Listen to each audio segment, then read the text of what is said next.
ನಿನ್ನ ಜೊತೆಯಲಿ ಜೊತೆಯಲಿ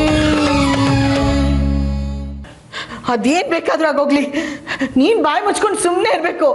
ಬಾಯಿ ಬಿಟ್ರೆ ಆ ದೇವ್ರೆ ನಿನ್ನ ನೋಡ್ಕೋತಾನೆ.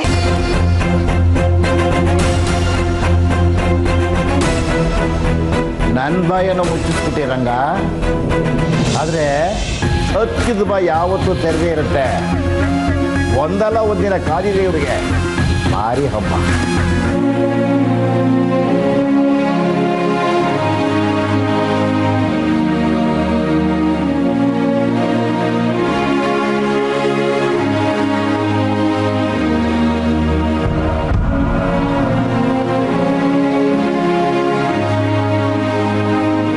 ನೋಡಪ್ಪ, ನಿಮ್ಮ ಅಂಗಡಿಲಿರೋ ಅತಿ ಕಾಸ್ಟ್ಲಿ ಸೀರೆ ತೋರಿಸಿ.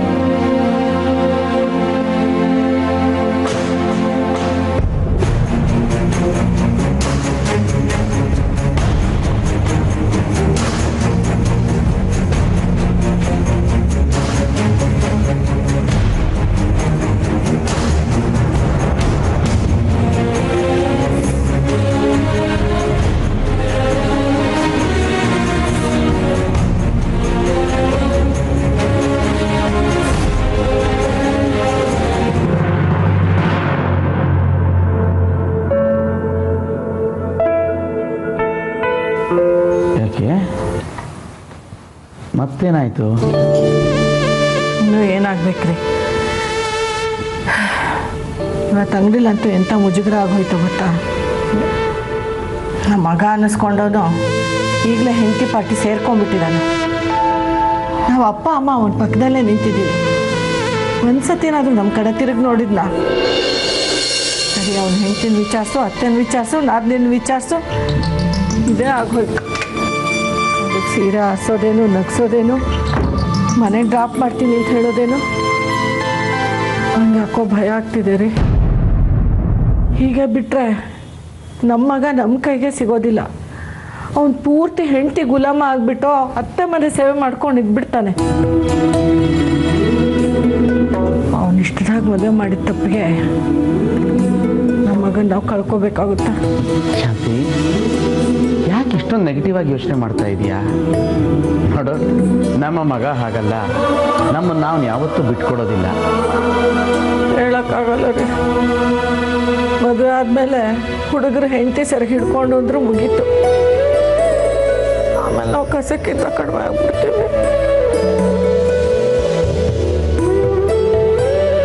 ಶಾಂತಿ, ಏನಾಗಿದೆ ನಿಂಗೆ ಇವತ್ತು?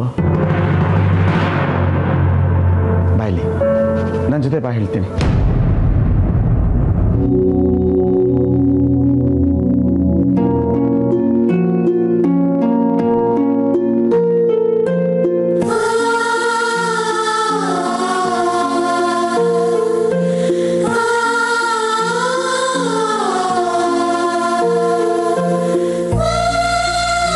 ಅಭಯ್, ನಿನ್ನ ಹತ್ರ ಸ್ವಲ್ಪ ಮಾತಾಡಬೇಕಾಗಿತ್ತು ಕಣ.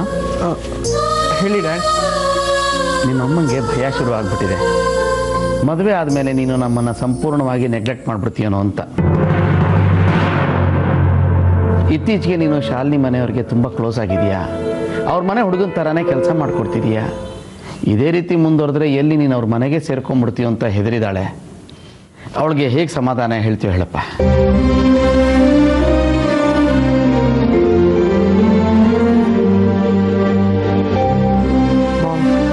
ನಿಮ್ಗೆ ಯಾಕೆ ಹಾಗೆ ಅನ್ನಿಸ್ತು?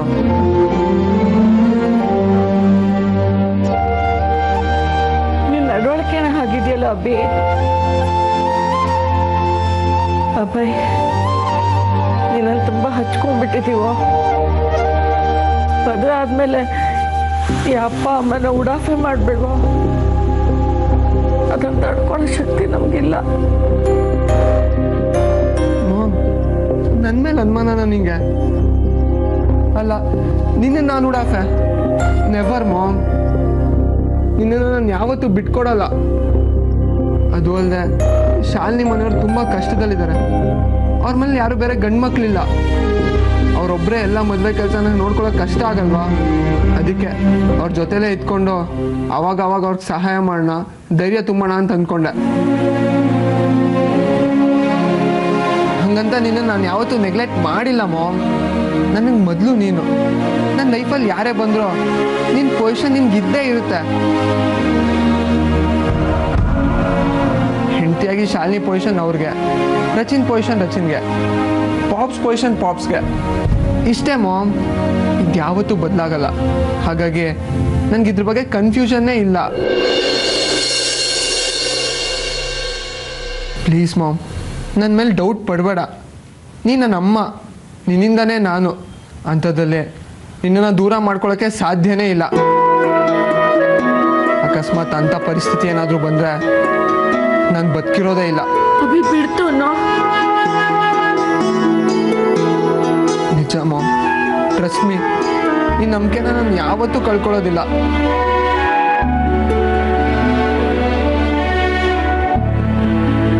ಆಯ್ತು ಮಗನೆ, ಈಗ ಈ ಅಮ್ಮನಿಗೆ ನಿರಾಳ ಆಯ್ತು. ಒಳ್ಳೇದಾಗ್ಲಿ. Thank you mom. ಇನ್ಮೇಲೆ ಯಾವತ್ತೂ ನಿನ್ನ ಮಾತು ಮೀರೋದಿಲ್ಲ. ಏನೇ ಮಾಡೋ ಹಾಗಿದ್ರೋ ನಿಂಗೆ ಹೇಳ್ಬಿಟ್ಟೆ ಮಾಡ್ತೀನಿ, ಆಯಿತಾ? ಮಾಮ್, ನಾಳೆ ನಾನು ಶಾಲಿನಿಯವ್ರ ಜೊತೆ ಹೊರಗಡೆ ಹೋಗಿ ಸುತ್ತಾಡ್ಕೊಂಬರ್ಬೇಕು ಅನ್ನಿಸ್ತಿದೆ. ಆದರೆ ನಿಂಗೆ ಹೇಳ್ದೆ ಕದ್ದು ಮುಚ್ಚಿ ಹೋಗೋಕ್ಕೆ ನನಗೆ ಇಷ್ಟ ಆಗ್ತಿಲ್ಲ. ನೀನು ಹ್ಞೂ ಅಂದರೆ ನಾಳೆ ನಾನು ಅವ್ರ ಜೊತೆ ಹೊರಗಡೆ ಹೋಗಿ ಬರ್ತೀನಿ. ಹೋಗಿ ಬರಲಾ?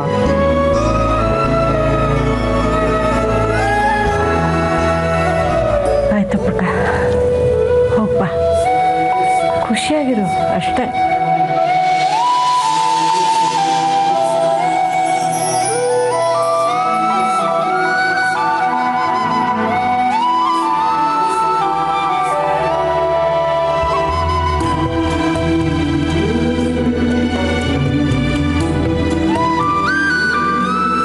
ಅಲ್ಲ, ಮದುವೆ ಮನೆಗೆ ಸುಣ್ಣ ಬಣ್ಣ ಮಾಡಿಸೋದು ಬಿಟ್ಬಿಟ್ಟು ಕಸ ಹೊಡಿತಾ ಇದ್ದೀರಲ್ಲ. ನಿಮ್ಮಪ್ಪ ಗೆಪ್ಪೆನ ಬಿಟ್ಬಿಟ್ಟು ಹೋಗಿಲ್ಲ ಮದುವೆ ಮಾಡಿಸಿ ಅಂತ. ಇಷ್ಟಕ್ಕೂ ಇದೇನು ಸ್ವಂತ ಮನೆನಾ ಸುಣ್ಣ ಬಣ್ಣ ಮಾಡ್ಸಕ್ಕೆ? ವಾಯ್ದೆ ಪ್ರಕಾರ ಅವ್ರು ಹೋದ ವರ್ಷನೇ ಮಾಡಿಸಿದ್ದಾರೆ. ಏನೋ ಈ ಹಳೆಗಳು ಇಟ್ಕೊಂಡೆ ಮದುವೆ ಮಾಡ್ತೀರಾ? ಅದೆಲ್ಲ ಆಗಲ್ಲ, ಬಣ್ಣ ಹೊಡಿಸ್ಕೋಬೇಕು.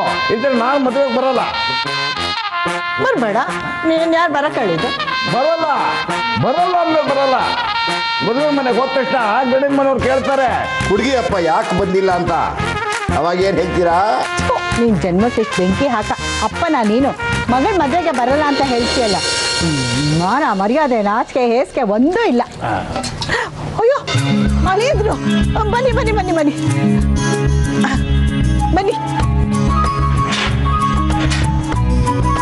ಅಳಿಯಂದ್ರು ಬಂದ್ರು, ಅಳಿಯಂದ್ರು ಅಳಿಯಂದ್ರು ಬಂದ ತಕ್ಷಣ ನುಲಿಯೇಶ್ವ ಆಗ್ಬಿಡ್ತಾರೆ. ಇನ್ನಾಡಿಗೆ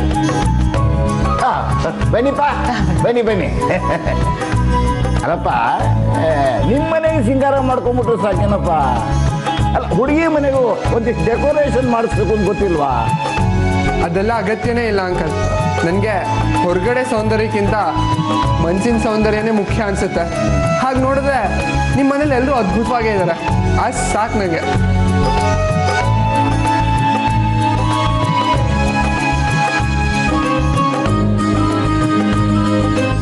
ಆಂಟಿ, ನಿಮ್ಮ ಹತ್ರ ಏನೋ ಒಂದು ಕೇಳಬೇಕಿತ್ತು.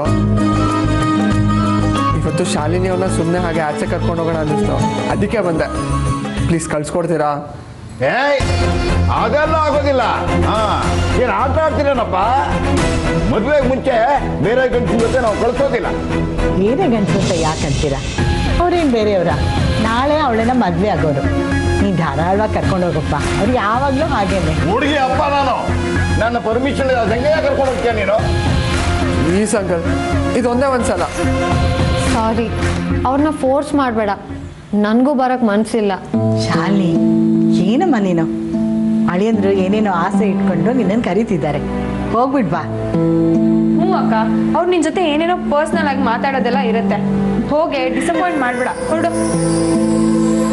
ಪ್ಲೀಸ್ ಖಂಡಿಸ್ತೀನಿ, ನಾನೇನು ನಿಮ್ಮನ್ನು ಗೋಳಿ ಕೊಡಲ್ಲ. ಡೀಸೆಂಟಾಗಿ ನಡ್ಕೋತೀನಿ. ಮಾಮು ಕೂಡ ಹೇಳ್ಬಿಟ್ಟು ಬಂದೇನೆ. ಪ್ಲೀಸ್ ಬನ್ರಿ. ಶಾಲಿನಿ, ಅಳಿಯಂದ್ರು ಎಷ್ಟು ಗೋಗರಿತಾ ಇದ್ದಾರೆ. ಇಷ್ಟೊಂದು ಸತಾಯಿಸ್ಬಾರ್ದು. ಹೊರಡಮ್ಮ. ಏನು ಮಾತಾಡ್ತಾ ಇದೀಯಾ? ಅಲ್ರಿ, ಅದು ನಾವೆಲ್ಲ ಹೇಳಿದ್ದೀವಲ್ಲ, ನೀವು ಸ್ವಲ್ಪ ಸೈಲೆಂಟ್ ಆಗಿರಿ. ಹೋಗಮ್ಮ.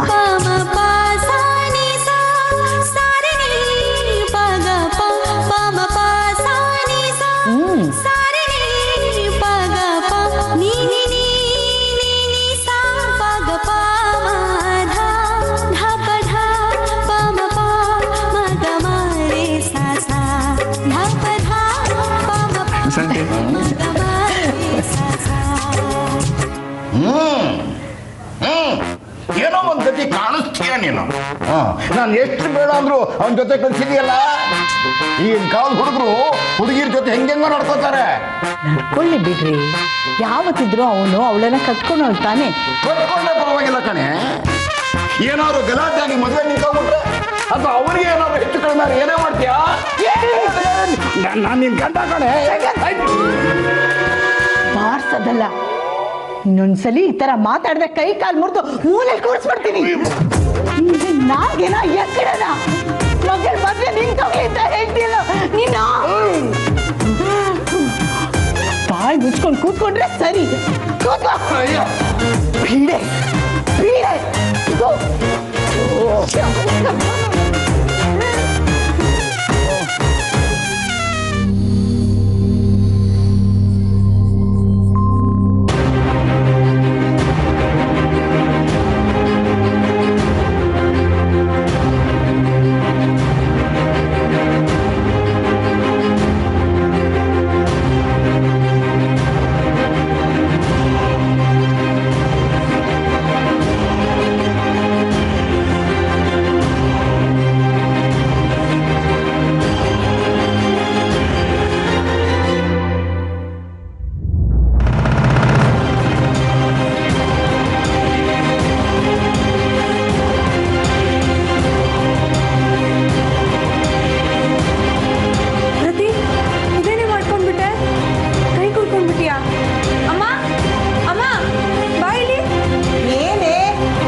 ರಾಮಾಯಣ. ಅಯ್ಯೋ ಹೆಂಗೈತಮ್ಮ ಇದು? ಹೆಂಗೆ ಕುಳ್ಕೊಂಡೆ? ನೀನೇ ಮಾಡ್ಕೊಂಡ್ಯಾ? ನಾನು ಮಾಡ್ಕೊಂಡಿದ್ದಲ್ಲಮ್ಮ, ಅಕಸ್ಮಾತ್ ಕೊಯ್ಕೊಂಡ್ಬಿಡ್ತು ಅಷ್ಟೇ. ಸ್ವಲ್ಪ ನೋಡ್ಕೊಂಡು ಮಾಡೋದಲ್ವಮ್ಮ, ಕೊಡಿಸ್ಬೇಕಾದ್ರೆ ಈ ಬಟ್ಟೆ ತಗೊಂಡ್ಬರ್ತೀನಿ. ಒಂದಕ್ಕೂ ಜವಾಬ್ದಾರಿನೇ ಇಲ್ಲ. ಅದೇನು ಹುಟ್ಟಿದಿರೋ ನಮ್ಮ ಕರ್ಮ.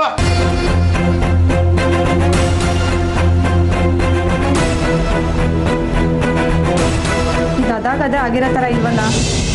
ನೀನೇ ಕುಳ್ಕೊಂಡ್ಯಾ? ಇಲ್ಲಪ್ಪ, ಅಕಸ್ಮಾತ್ ಆಗಿದ್ದಷ್ಟೇ.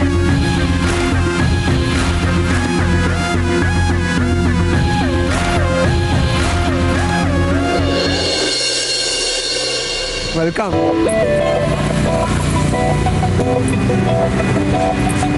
ಹೇಗಿದೆ ಜಾಗ? ಚೆನ್ನಾಗಿದೆ. ನನಗೆ ಬೇಜಾರಾದಾಗ ನಾನು ಇಲ್ಲಿಗೆ ಬರೋದು.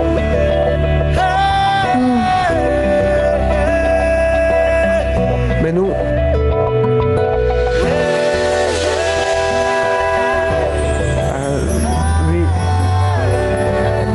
ಏನಾಯ್ತು? ಅದೇ ನನಗೂ ಗೊತ್ತಾಗ್ತಿಲ್ಲ ಕಣ್ರೆ. ಇಷ್ಟು ದಿನ ನೀವು ಬಾಯಿ ಮುಚ್ಕೊಂಡು ತೊಲ್ಗೋ, ಈಡಿಯಟ್, ರಾಸ್ಕಲ್, ಲೋಫರ್ ಅಂದಾಗ್ಲೂ ನಿಮ್ಮ ಹಿಂದೆ ಬಿದ್ದು ಮಾತಾಡಿಸ್ತಾ ಇದ್ದೆ. ಆದರೆ ಇವತ್ತು ಮನೆಯವರೆಲ್ಲ ಗ್ರೀನ್ ಸಿಗ್ನಲ್ ಕೊಟ್ಟಿದ್ದಾರೆ. ಆದರೂ ಯಾಕೋ ನಿಮ್ಮನ್ನು ಮಾತಾಡ್ಸೋಕ್ಕೆ ಆಗ್ತಿಲ್ಲ ಕಣ್ರೆ. ಅದು ಈ ತುಂಬ ಖುಷಿ ಆಗ್ತಾ ಇದೆ ಕಣ್ರೆ. ಮೈಂಡ್ ಬ್ಲ್ಯಾಂಕ್ ಆಗ್ತಾ ಇದೆ. ಏನೂ ಎಕ್ಸ್ಪ್ಲೇನ್ ಮಾಡೋಕ್ಕೆ ಆಗ್ತಿಲ್ಲ. ನಿಮಗೂ ಹಾಗೆ ಆಗ್ತಿದ್ಯಾ?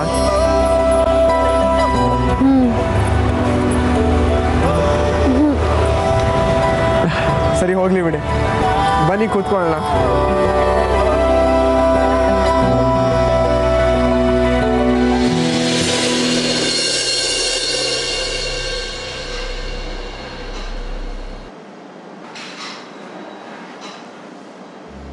ಯಾಕೆ ಹಿಂಗೆ ನೋಡ್ತಿದ್ಯಾ? ನೀವು ನಿಜವಾಗ್ಲೂ ನನ್ನ ಒಪ್ಕೊಂಡಿದ್ದೀರಾ? ನನಗೆ ನಂಬಕ್ಕೆ ಆಗ್ತಿಲ್ಲ ಕಣ್ರಿ. ನನಗೂ ಅಷ್ಟೇ, ನಂಬಕ್ಕೆ ಆಗ್ತಿಲ್ಲ. ಲೈಫಲ್ಲೇ ಹಿಂಗೆ ಅನ್ಸುತ್ತೆ. ಅವತ್ತು ನೀವು ನಾನು ಸಿಕ್ಕಿದ್ದು, ಜಗಳ ಆಡಿದ್ದು, ನಾನು ಹೊಡೆದಿದ್ದು, ನಾನು ನಿಮ್ಮ ಹಿಂದೆ ಬಿದ್ದಿದ್ದು, ಆಮೇಲೆ ಫ್ರೆಂಡ್ಸ್ ಆಗಿದ್ದು, ಪ್ರಪೋಸ್ ಮಾಡಿದ್ದು, ಆಮೇಲೆ ಹಿಂಗಾದ ಅಂತ ಎಲ್ಲ ಇವತ್ತು ಬೆಳಿಗ್ಗೆ ತಾನೇ ನಡೆದಂಗೆ ಅನ್ನಿಸ್ತಾ ಇದೆ. ಅಷ್ಟೆಲ್ಲ ಸರ್ಕಸ್ ಮಾಡಿದ್ದಕ್ಕೂ ಫೈನಲಿ ನಿಮ್ಮನ್ನು ಸಿಕ್ಕೇ ಬಿಟ್ರಿ ಅಲ್ವಾ? ನೀನು ನನಗೆ ಸಿಕ್ಕಿದ್ದು. ಅವನು ನಮ್ಮನ್ನು ಸೇರಿಸಿದ್ದು. ಈ ಖುಷಿಗೆ ಏನೇನೆಲ್ಲ ಮಾಡಬೇಕು ಅನ್ನಿಸ್ತಿದೆ ಗೊತ್ತಾ? ಬಟ್ ಎಕ್ಸ್ಪ್ರೆಸ್ ಮಾಡದೆ ಎಲ್ಲಿ ಹೊಡಿತೀರಾ ಅಂತ ತೆಪ್ಪಕ್ಕೆ ಸುಮ್ಮನೆ ಇದ್ದೀನಿ. ಮದುವೆ ಒಂದಾಗಲೇ, ಆಮೇಲೆ ನೋಡ್ಕೋತೀನಿ ನಿಮ್ಮನ್ನ. ಅಂದರೆ ಹೇಳೋದಿಲ್ಲ. ಈ ಪ್ರಾಣಿ ನಿಮ್ಮನ್ನ ಎಷ್ಟು ಹಚ್ಕೊಂಡಿದೆ, ಎಷ್ಟು ಪ್ರೀತಿಸ್ತಿದೆ ಅಂತ ಮದುವೆ ಆದ್ಮೇಲೆ ನಿಮಗೆ ಗೊತ್ತಾಗತ್ತೆ.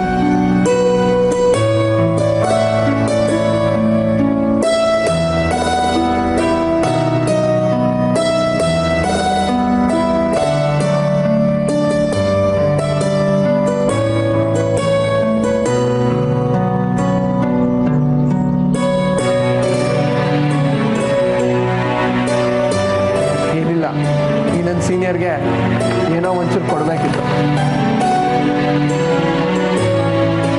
ಇನ್ಮೇಲೆ ನನ್ನ ಪುಟ್ಟ ಮಗು ಥರ ನಿಮ್ಮ ಕೈ ಬೆಳ್ಳಿ ಹಿಡ್ಕೊಂಡು ಕಡೆಯವರೆಗೂ ಜೊತೆಲಿ ಬರಬೇಕಲ್ವಾ? ಸೊ ಇದನ್ನ ನಿಮ್ಮ ಹಿಡ್ಕೊಳ್ಳೋ ಕೈ ಬೆಳ್ಳಿನ ಸಿಂಗಾರಕ್ಕೆ.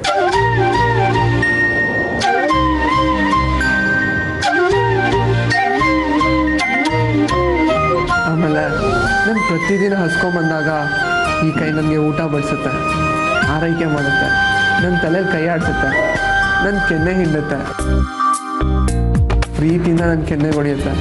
ಅಷ್ಟು ಪ್ರೀತಿ ತೋರಿಸೋ ನಿಮ್ಮ ಕೈಗೆ ಸಿಂಗಾರ ಆಗಲೇಬೇಕಲ್ವಾ? ಅದಕ್ಕೆ ಈ ಪುಟಾಣಿ ಹುಡುಗರೆ.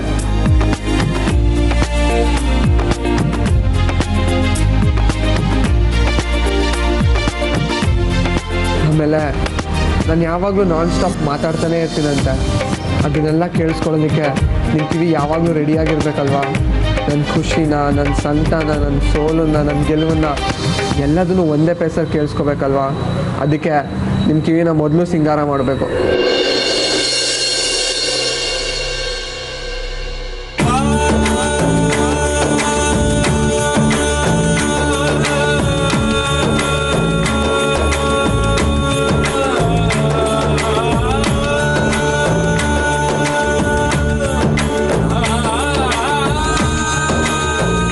ನಥಿಂಗ್ ಬಟ್ ಜರ್ನಿ ಅಂತಾರೆ.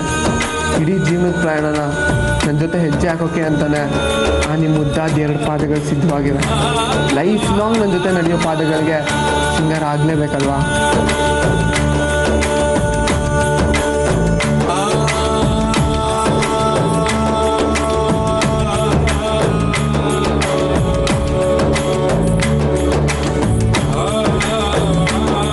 ನನ್ನೆಲ್ಲ ಆಸೆಗೆ, ಕನಸಿಗೆ ಜೀವ ಕೊಟ್ಟು ನನ್ನ ಜೀವನಕ್ಕೆ ಸ್ಫೂರ್ತಿಯಾಗಿ ನನ್ನ ಪ್ರತಿ ಕ್ಷಣಗಳನ್ನೂ ಖುಷಿಯಿಂದನೇ ತುಂಬಿ ನನ್ನ ಮನಸ್ಸಲ್ಲಿ ಪರ್ಮನೆಂಟಾಗಿ ಪ್ರೀತಿ ದೀಪ ಹಚ್ಚಿರೋ ದೇವತೆ ಇದು. ಈ ದೇವತೆಗೆ ಸಿಂಗಾರ ಆಗಲೇಬೇಕಲ್ವಾ?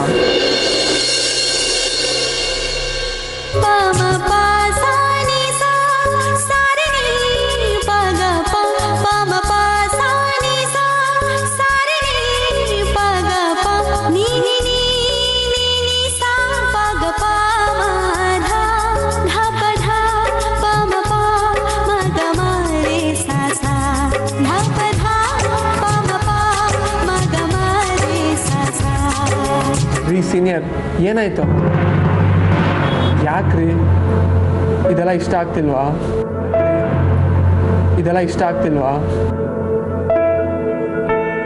ಪ್ಲೀಸ್ ರೀ, ಏನಾದರೂ ಮಾತಾಡಿ. ನಾನು ಏನು ಮಾತಾಡಕ್ ಆಗ್ತಿಲ್ವೋ? ಯಾಕ್ರಿ ಬೇಜಾರಾಯ್ತಾ? ನನ್ನ ಖುಷಿಗೋಸ್ಕರ ಅಷ್ಟೇ ಇಷ್ಟೆಲ್ಲ ಮಾಡಿದ್ದು. ಚಿನ್ನಕ್ಕಿಂತ ಶುದ್ಧವಾಗಿರೋ ಈ ದೇವತೆಗೆ ಆರ್ಡಿನರಿ ಚಿನ್ನ ಕೊಟ್ಟಿದ್ದು ತಪ್ಪಾಯ್ತಂದ್ರೆ? ಇಲ್ವೋ, ನೀನು ನನ್ನ ಯಾವುದೋ ಮಟ್ಟದಲ್ಲಿಟ್ಟು ಪ್ರೀತಿಸ್ತಾ ಇದ್ಯಾ. ಅಂಥ ಪ್ರೀತಿಗೆ ನಾನು ಯಾವತ್ತೂ ಯೋಗ್ಯಳಲ್ಲ. ನಿನಗೆ ನನ್ನ ಬಗ್ಗೆ ಪೂರ್ತಿಯಾಗಿ ಗೊತ್ತಿಲ್ಲ. ನಾನು ಹಳೆ ಕತೆ ಕೇಳಿದ್ರೆ ಸಾಕ್ರಿ, ಇನ್ನೇನು ಮಾತಾಡಬೇಡಿ.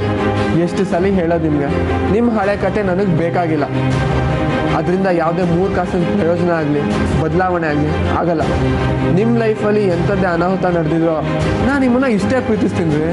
ಯಾಕಂದರೆ ನಾನು ಪ್ರೀತಿಸ್ತಿರೋದು ಇವತ್ತಿನ ಶಾಲಿನಿನ, ನನ್ನ ಜೊತೆ ಮುಂದೆ ಬದುಕಬೇಕಾಗಿರೋ ಶಾಲಿನಿನ. ಇದ್ರಾಚೆಗೆ ಬೇರೆ ಏನೂ ಮಾತಾಡಬೇಡ, ಆಯಿತಾ? ಸರಿ, ನನಗೆ ಬೇರೆ ಕೆಲಸ ಇದೆ, ನಾನು ಹೊರಡ್ತೀನಿ. ಪ್ಲೀಸ್ ಪ್ಲೀಸ್ ಪ್ಲೀಸ್, ಇನ್ನೊಂದು 10 ನಿಮಿಷ ಕಣ್ರಿ. ನೆನೆ ನೀವು ನನ್ನ ಕನ್ಸಲ್ಲಿ ಬಂದಿದ್ರೆ ನಾನು ಮಲ್ಕೊಂಡಿರ್ಬೇಕಾದ್ರೆ ಹೊಡೆದು ಎದ್ದೋಳ್ತಾ ಇದ್ದೆ. ನಾನಂತೂ ಎದ್ದೇಳ್ತಾನೆ ಇರಲಿಲ್ಲ. ಆಗ ಒಂದು ಗ್ಲಾಸಲ್ಲಿ ನೀರು ತೊಗೊಂಡು ನನ್ನ ಮುಖದ ಮೇಲೆ ಎಡ್ಸಿ